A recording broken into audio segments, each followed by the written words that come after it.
కూరగాయలమ్మ కూరగాయలు. తాజా తాజా కూరగాయలు. సో, ఎవరికైనా ఫ్రెష్ కూరగాయలు కావాలంటే రండి మరి తీసేసుకుందాము.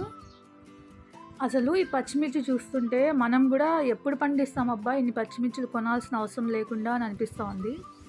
సో, రైతు బజార్‌కొచ్చేసాను. ఇంకా కూరగాయలు ఏమేమున్నాయి ఫ్రెష్‌గా అని చూస్తున్నాను. ఇది చూడండి అసలు సొరకాయ ఎంత బావుంది కదా! నాటుదంట ఇది.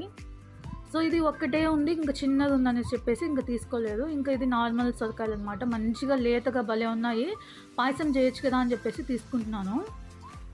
ఇంకా రైతు బజార్‌కి లేకపోతే ఇట్లా సంతకి ఇట్లా వెళ్ళామనుకోండి ఎన్ని కూరగాయలుంటాయో అంటే ఫ్రెష్‌గా అన్నీ దొరుకుతాయన్నమాట. ఇంకా గెనుసుగడ్డలు తెలుసు కదా! ఇంకా ఇవైతే మా పిల్లలకి చాలా ఇష్టం అనమాట. మంచిగా ఉడకపెట్టేసుకొని లేకపోతే కాల్చుకొని తింటే కూడా చాలా బావుంటుంది. ఇంకా ఉసిరికాయలు కూడా ఫ్రెష్‌గా ఉంటే తీసేసుకున్నాను. ఇంకా శనక్కాయలు, స్వీట్ కార్న్, పపాయ అన్నీ ఉన్నాయి. సరే ఇంకా శనక్కాయలు తీసుకుందాము ఉడకబెట్టుకుంటే బావుంటుంది కదా అనేసి తీసేసుకున్నాను. మామిడి పళ్ళు కూడా అప్పుడే వచ్చేసాయండి. బట్ ఏంటంటే ఇప్పుడు ఎక్కువ మందులు పెట్టి మాగబెట్టుంటారు. ఇప్పుడు తినకూడదనమాట. వేడి చేస్తుంది. ఇంకా కొన్ని రోజులు పోయినాక తీసుకొని తినచ్చులే అని ఇంకా తీసుకోలేదు పెట్టేశాను. ఇంకా ఇక్కడే కొంచెం సరుకులు కూడా తీసుకోవాలనేసి సరుకుల అంగడి ఉంటే ఇంకా అక్కడికెళ్ళిపోయాననమాట.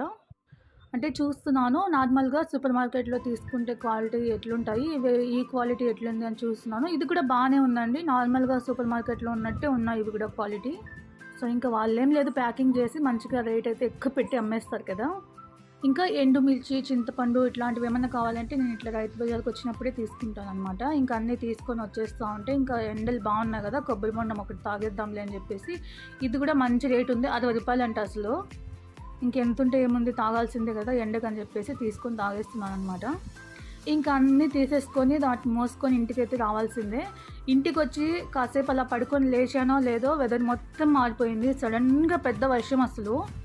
ఈ ఎండలకి ఇట్లా అప్పుడప్పుడు వర్షం పడతా ఉంటే కొంచెం రిలాక్స్ అవ్వచ్చు కదా! సర్లేండి మీరైతే ఛానల్‌ని ఫాలో చేస్తూ ఉండండి. వీడియో నచ్చితే like, share, subscribe. Thank you for watching.